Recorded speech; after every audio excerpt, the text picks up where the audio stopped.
So we met on Tinder. Hi guys, today Mike and I are going to be answering all of your questions that you've been asking on my Instagram story. For those of you that are new here, welcome. Please click subscribe below. You guys can keep up with us and turn on your notifications so you're notified of all our new content. So you never miss out. That's right. So I think before we start, we should explain to the viewers what is going on with your skin. With my face? Yes. Well, that's what happens when you're dating a woman 11 years younger than you are. So I want to look my best, so I got this thing called the vampire facial. It's PRP. So my doctor, Dr. Gaddafi, actually injected the plasma into my skin with a needle, syringe in my face. So that's why I'm swollen.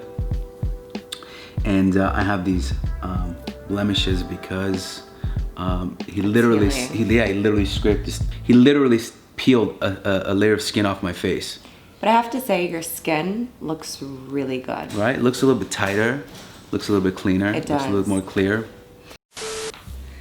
So, first question is, how did you find your experience on Shaw's? That's the first question they asked? Mm-hmm. Damn, all right. How'd you like it? I actually loved it. Mm-hmm. It was a little exhausting, and I'd have to say it was very hard to get used to having a camera on you and following you everywhere. But overall, it's much different than what I imagined it. But you did a fantastic job. For someone that was new to the world of television, reality TV, this new group of friends, you really carried yourself well. You didn't get involved too much with the drama. And for the first time, the entire cast of my friends, the entire crew, really treated you nicely. And They really did. It's a surprise because usually they could be pretty mean. So I'm proud of you. Kudos. You did great. Thanks. What's the next question? Boo-boo. How did you guys meet? I thought that'd be question number one, but more people wanted to know how she did on Shaw's than how we met. So we met on Tinder. No, I'm joking. Like, wait, what? Funny story. One of my friends was like, yo, I got this perfect girl for you. She's dope. She just got out of a marriage. You're divorced. You guys would have a lot of fun together. She's super cool. She's not looking for anything serious. You guys should definitely chat. And I was like, cool. He's like, do you want her Instagram? I was like, nah. You can't trust pictures on Instagram anyways. So we just decided to call each other, and I texted her. We chatted for a few weeks. Yeah, we chatted a few weeks before we finally Right? met. Yeah. And then we went on our first date. And honestly, I asked for pictures. We exchanged pictures. And you're like, oh, where are you from? I'm like, I'm Persian. She's like, really? I'm like, yeah. Where are you from? She's like, I'm Persian too. Now our mutual friend, never told us anything about each other. Just that we're cool, we should meet. And left everything else up to us. Yeah. I had no idea she's Persian, no idea she's Jewish. We exchanged pictures. And I was like, damn, you're hot. She's like, you're hot. Remember? We started off like very sweet and like innocent, texting and talking. Then we got a little risque with our convo. It's funny that I never knew who you were. Yeah, well, I always thought she was bullshitting, right? Because I'm like, yeah, you've never watched my show, you never heard about it.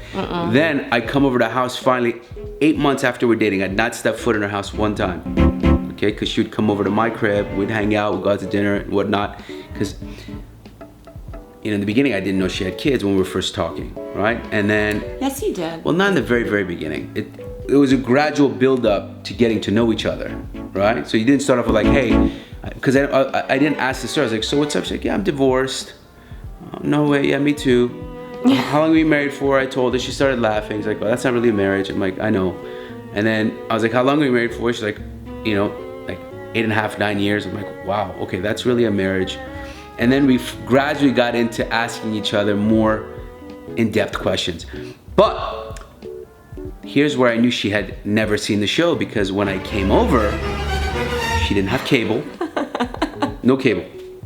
She was stealing internet from the neighbor. Swear to God, not that she's broke. None of the cameras around the house worked. Like, what happened? She's like, I cut everything off. I'm like, oh, you mean you disconnected? She goes, no, I literally cut everything off. She'd cut every wire to everything in the house because she just didn't want to deal with any of it. And never fuck with a woman because they'll cut your cable, your bowls. So she didn't have TV. Crazy. Okay, next question. Do you find it hard to not have insecurities based on things you know about Mike's past? That's a great question. That is a great question. Honestly, I'd have to say that I kind of disregard everything that I've heard about Mike's past. I think that the first time we met, I wanted to kind of, judge you based off the person that, I am. that you are, exactly, not based off of what You heard. exactly, or what, people have to say. I believe in second chances. I made some mistakes. I learned from them.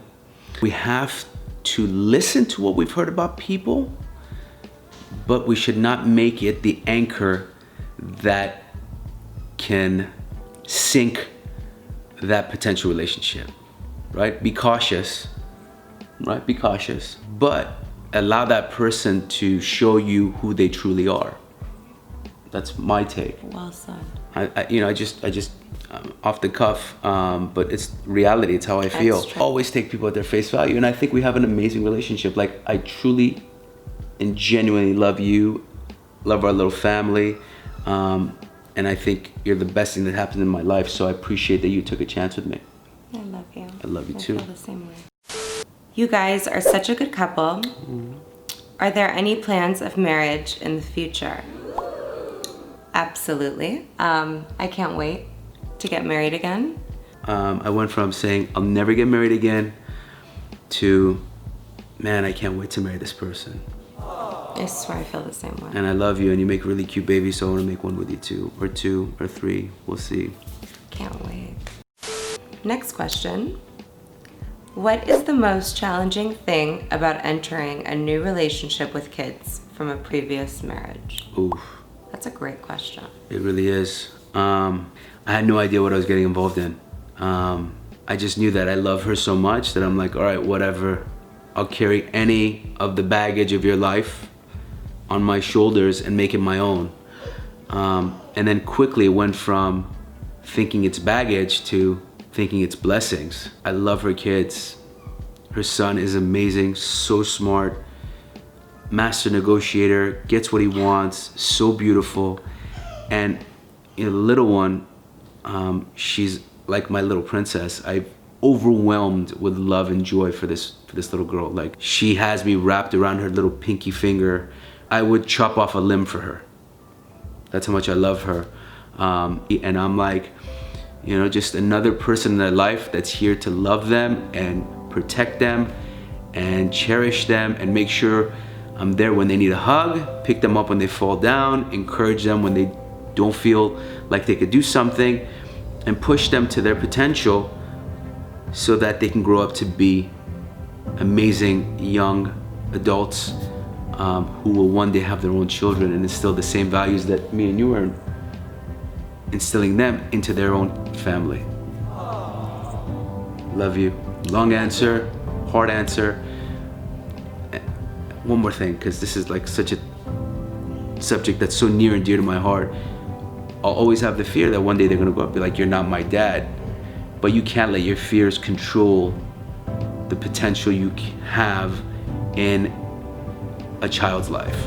Because I think if I show them and give them, and I am everything I can be for them, that they'll cherish that and always respect and love me until the day I perish. Next question, please. Now they can understand why you inspire me.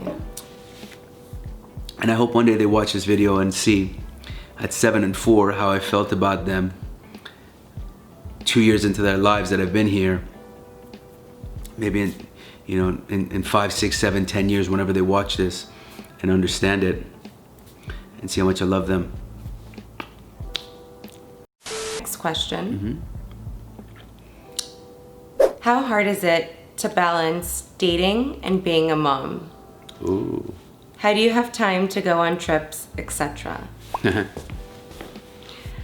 I think that it's extremely important to have a schedule. You know, I have a schedule for myself. I have a schedule for my kids. And honestly, ever since they were born, I quickly put them on a schedule. And I've stuck with that.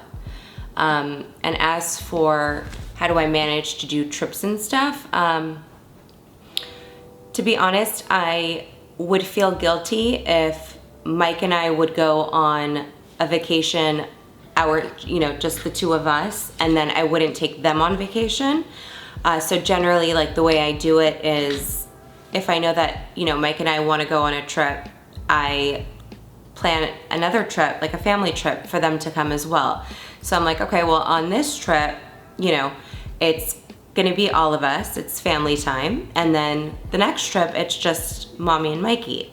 So, I kind of balance it out that way. Did you decide to introduce your kids to Mike? Mila was first. Right. I want to say that was around 6 months into our relationship. A little bit longer than that. And then Mason was a few months After that. that. We had a lunch date at California Pizza Kitchen at Hollywood and Highland at the mall. With Mila. And you got her that bubble machine, the unicorn. The unicorn one, yeah. I have to say though, I wouldn't have introduced you to my kids, obviously, if I didn't, if I didn't see a future with you. Oh yeah, we discussed getting married like after our second or third date. I'm like, I love you. I think that's what happens when you spend like literally weeks and weeks talking on the phone almost every day for hours before meeting. Yeah. There's no expectations. You just discuss everything. Like, we just started talking, just constant communication. Like, we would talk about our feelings and she would talk about her kids to me, and it made me want to be transparent and vulnerable with her. It was wild. What does Paulina do for a living? I am a stay-at-home mom.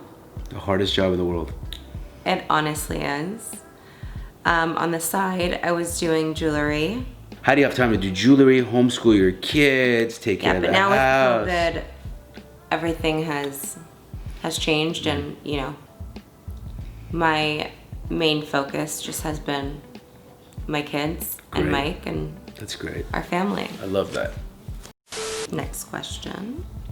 What do you love most about each other? I would have to say your personality. Oh, good one. I like that. What I absolutely love about you is your selflessness. You're just the most generous person I've ever met, with your emotions, with your feelings, with your love, with your attention. You put almost everybody you love first, then yourself second, and that's just a sign of a good person in my eyes. Aww. I love you. Love you. That's it. Love you guys. Thank you for your continued support and watching our channel. Make sure you subscribe and turn on your notifications so you can be up to date with all of our new content, and you don't miss anything. And stay tuned for our next video. Yes.